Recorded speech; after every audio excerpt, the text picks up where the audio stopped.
Olá, amados, aqui é o Reverendo Silas Palermo.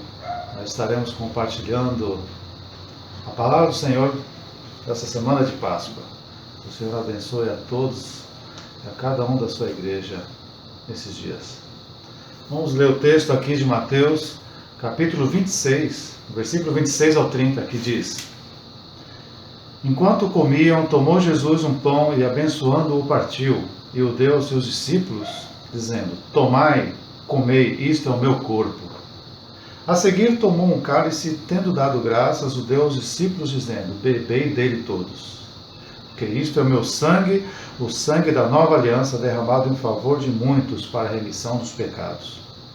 Digo-vos que desta hora em diante não beberei deste fruto da videira até aquele dia em que hei de beber de novo convosco no reino de meu Pai. E tendo cantado o hino, saíram para o Monte das Oliveiras. Oremos ao Senhor. Deus, que a Tua palavra caia na nossa mente, no nosso coração, em Cristo Jesus. Amém. Irmãos, nessa semana comemoramos a Páscoa do Senhor, um momento para a Igreja do Senhor refletir sobre o que Deus tem feito na sua Igreja. Um momento, uma semana de tristeza, de dor, na Páscoa, mas também uma semana de ressurreição, que comemoramos o símbolo maior, a obra maior de Cristo para o homem, a sua morte, sua ressurreição, a morte para a vida antiga, a ressurreição para a nova vida. Tempo de repensarmos, momento de repensarmos tudo o que nós temos vivido, visto e ouvido. Esses dias têm sido dias de muita angústia para o mundo, dias de angústia para a igreja, para os filhos de Deus também. Pessoas passando necessidades, passando fome, com ausências, com mortes, com doença. Sempre houve isso no mundo, é verdade, mas estamos nesses últimos dias vivendo isso de maneira intensa, dolorosa.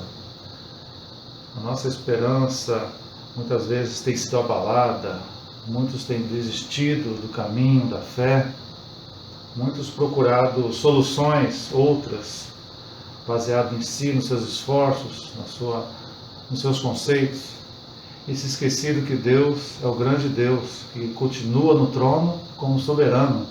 É o Deus que nos dá o sol, a chuva, onde há tempo para tudo, há tempo para abraçar, deixar de abraçar, há tempo para plantar e colher. Nós temos que discernir esses tempos, porque Deus permite, assim como temos as 4 estações do ano, cada uma regulando as plantações, o dia a dia, o sol, a noite. Nós temos que entender os tempos de Deus e saber que Ele continua no controle de tudo. Mas nós, homens, somos responsáveis também por tudo que tem acontecido. Deus vai cobrar a humanidade, homens, sobre tudo o que Ele tem feito, de bem ou de mal. E nesse texto, a palavra do Senhor diz que o próprio Jesus proveu e promoveu a comunhão. Na Páscoa era muito comum eles saírem para se alimentar nessa semana, e Jesus providencia o local, e já esse local já está preparado. E encontraram um cenáculo, uma sala especial para que eles pudessem comer, se alimentar e beber, num momento de comunhão, como era o costume naquela época, principalmente nessa semana festiva de Páscoa. E aqui temos uma lição importante, que é o próprio Jesus que providencia o local, o próprio Jesus que providencia a maneira, o modo e o tempo certo, e a pessoa certa, o local certo. A comunhão com Deus é feita e partilhada e partida pelo próprio Deus, Cristo Jesus. Ele enviou seus discípulos para o local certo, que deveria ser comemorada essa Páscoa, esse alimento, o repartir do pão e o beber. Nós temos que nos lembrar sempre disso, que é Cristo proporcionando para nós o momento e o local certo. Ele não nos abandona em nenhum momento, mesmo nesses momentos que a nossa fé insiste em falhar. E nesse momento da providência de Deus, enquanto eles estavam comendo, bebendo, Jesus interrompe aquele momento para lançar alguns símbolos através do alimento, lançar o seu sacramento, lançar um ensinamento novo importante para a vida da igreja. Aí aqui ele fala que no versículo 26, ele para e pega o pão, abençoa o pão, dá graças e parte e dá aos seus discípulos. Essa lição diz que é um mesmo e único pão repartido entre os discípulos. Notemos aqui que é um único pão repartido. Não são vários pães. E o próprio Cristo reparte esse pão e diz que é o corpo dele que é repartido entre nós. O mesmo Cristo, o único Cristo, seu corpo simbolizado pelo pão, repartido por ele mesmo. Hoje em dia, e há muito tempo, percebemos que muitos pregam vários Cristos, várias pessoas. Cristo segundo o coração e o entendimento humano, vários conceitos de Cristo, mas Cristo há um só. E Cristo, Ele mesmo, se reparte o seu corpo, distribui a sua vida entre nós. Então não existe muitos Cristos, não existe muitos pães, existe um só Cristo repartido, e repartido igualmente entre os discípulos, entre os filhos de Deus, desde o maior ao menor, até o traidor Judas recebeu parte desse pão. Algo que eu não vou me deter aqui, mas para se pensar na graça e na misericórdia de Deus, que reparte igualmente entre cada um de nós. O que tem pouco tempo de conversão, o que tem muito tempo de trabalho na igreja, que conhece muito da palavra, que conhece pouco das Escrituras, Cristo dá a si mesmo igualmente. E é Ele que faz isso. Ele que se distribui o seu corpo igualmente entre nós. E não muitos Cristos, como cada um quer inventar doutrinas, pensamentos, teologias, significados, conclusões, mas um único Cristo repartido pelo próprio Cristo igualmente entre os seus discípulos, os filhos de Deus. Esse pão era um pão sem fermento na época, simbolizando um pão sem pecado, sem nenhuma levedura. Um pão que não era colocado fermento para não parecer maior do que deveria, cheio de fermento, um grande pão, simbolizando o corpo de Cristo, puro, sem pecado, distribuído entre nós. Muitos querem se alimentar de vários pães ao redor do mundo, de várias filosofias, ou de vários entendimentos diversos e diversos da palavra de Deus, segundo o seu próprio entendimento. Mas o Cristo tem se revelado a nós, o verdadeiro Cristo, Filho de Deus. Não simplesmente um bom homem, não simplesmente um mestre, ensinador, não simplesmente um homem que fez milagres, que esteve entre nós, mas Cristo, Filho de Deus, Senhor do Senhor, Rei dos Reis. É necessário comer o pão todo, integralmente, não só o que eu acho que deve ser o pão, ou um pão enfeitado, adocicado, fermentado, não, mas o simples pão sem pecado, Cristo, a pessoa dele, onde muitos estão buscando certos tipos de pães. Busque o verdadeiro pão que veio do céu, que foi dado por Deus a nós. Medite na palavra dele dia após dia. Nosso erro é que a gente enche a nossa mente e nossa meditação de várias coisas. Absorvemos muitas coisas, menos o pão que desceu do céu, a palavra de Cristo. Cristo é a palavra. Ele disse que é a palavra, o pão que desceu do céu. E é isso que a gente deve se alimentar. Por isso que há entre nós muitas pessoas fracas, sem fé, sem esperança, sem confiança. Vê o que está acontecendo no mundo e desiste porque não tem se alimentado diariamente da palavra, que é Cristo, o verdadeiro pão, não qualquer pão enfeitado, adocicado, levedado.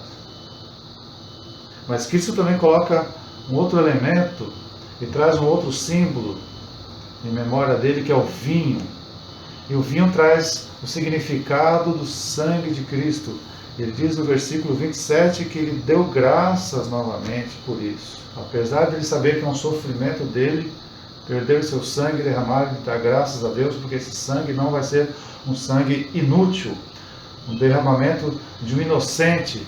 Muitas vezes Cristo é tido como um inocente que foi morto pelo Estado, pela religião, pelos homens.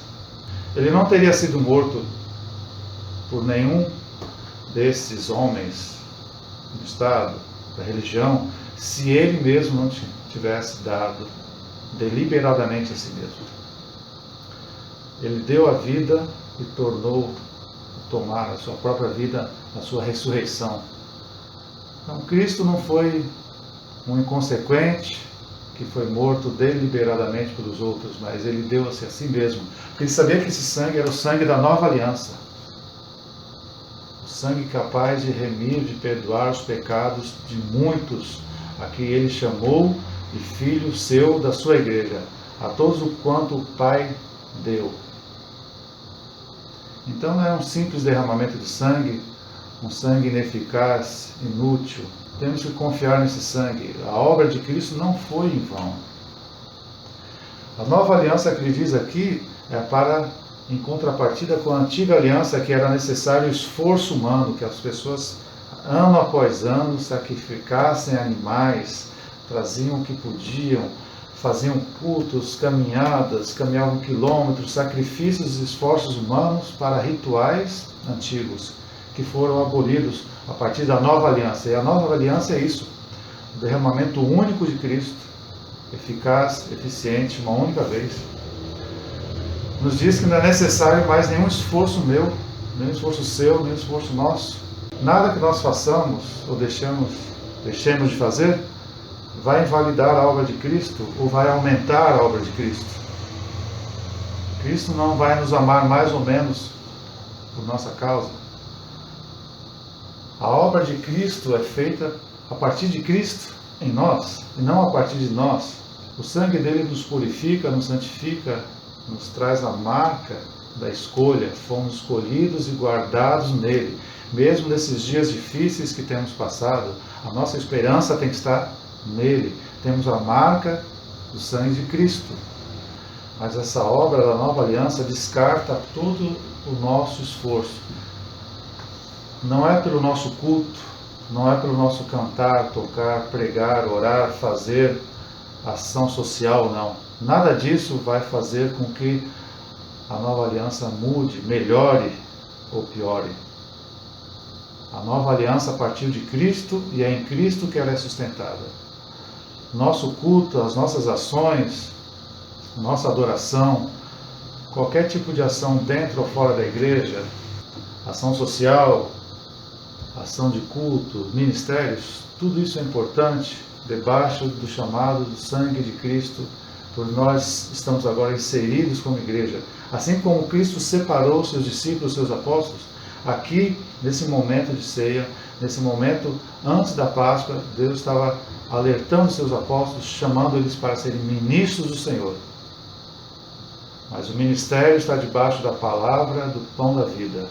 O ministério está debaixo do sangue purificador, mantenedor de Cristo e santificador em nós. Não é mais o esforço humano, mas é um esforço de culto, de serviço a Deus, debaixo da palavra de Deus, debaixo do poder do sangue de Cristo em nós. Assim nós seremos uma igreja relevante, faremos diferenças e faremos diferença com nossos ministérios, os nossos dons, talentos e serviços. Ao final disso tudo, o versículo 30 diz que eles, tendo cantado um hino, não sabemos exatamente qual hino, mas poderia ser alguns dos salmos específicos para esses momentos, eles cantaram o hino e saíram para o Monte das Oliveiras. Aqui está dizendo que, apesar disso tudo, dos momentos difíceis, da antivisão do sacrifício de Cristo, Cristo estava adorando ao Pai com seus discípulos. Cristo estava saindo com seus discípulos para o monte orar. Então, é isso que nos cabe. Nessa semana de Páscoa, temos que refletir nisso. Nos cabe agora entender a obra dele em adoração, em oração, em perseverança, em confiança. Não que isso seja fácil, mas essa é a nossa tarefa. A tarefa de Cristo já foi feita. Ele deu o seu pão, o seu sangue por nós. Nos resta agora lembrar em memória a Ele. Não é memória a qualquer Deus, é a memória de mim, a memória de Cristo. O que Ele fez no passado, nesse momento de Páscoa. A sua obra consumada, a sua morte e ressurreição. O que Ele tem feito no presente, que é nos manter como igreja, vivos, de glória em glória, santos, irrepreensíveis e firmados na fé, ainda que o que estejamos vendo neste mundo é algo que vá totalmente contrário à nossa razão, à nossa fé e à nossa disposição. E no futuro, esses momentos da comunhão da Páscoa nos aponta para a comunhão futura na eternidade, quando estaremos integralmente com Cristo Jesus, livre de todo o pecado, de toda a dor, de todo o sofrimento que nós vemos nesse mundo. Então, que em adoração nós possamos lembrar como os discípulos tiveram a oportunidade de estar com Jesus, repartindo o pão e o vinho, da obra passada, já consumada, não resta mais esforço nosso. Da obra presente que nos tem mantido nesse mundo, apesar de toda a contrariedade. E confiantes também na obra futura, que Cristo nos fará junto a Ele, em comunhão plena, perfeita, num corpo glorioso, sem mancha, sem pecado, sem dor, sem sofrimento. É isso que esperamos. Como Deus providenciou aqui o cenáculo para essa comunhão na instituição da Páscoa, da ceia, nós esperamos o futuro eterno com Ele, para sempre. Que essa palavra possa confortar o coração da igreja nessa semana de Páscoa, nesses últimos anos difíceis que temos enfrentado. Que nos abençoe, a começar de mim e de todos nós. Que sejamos plenos em Cristo Jesus, só nele, o pão da vida, e pelo seu sangue. Amém. Graças te damos, Pai, pela tua palavra, que ela seja vida em nós, não somente na mente, no coração ou segundo o nosso entendimento, mas transforme a cada um de nós, nos mantenha firmes e confiantes em Ti. Em nome de Jesus. Amém. Graça e paz, meus irmãos, sejamos abençoados nessa semana de Páscoa para todo sempre. Amém.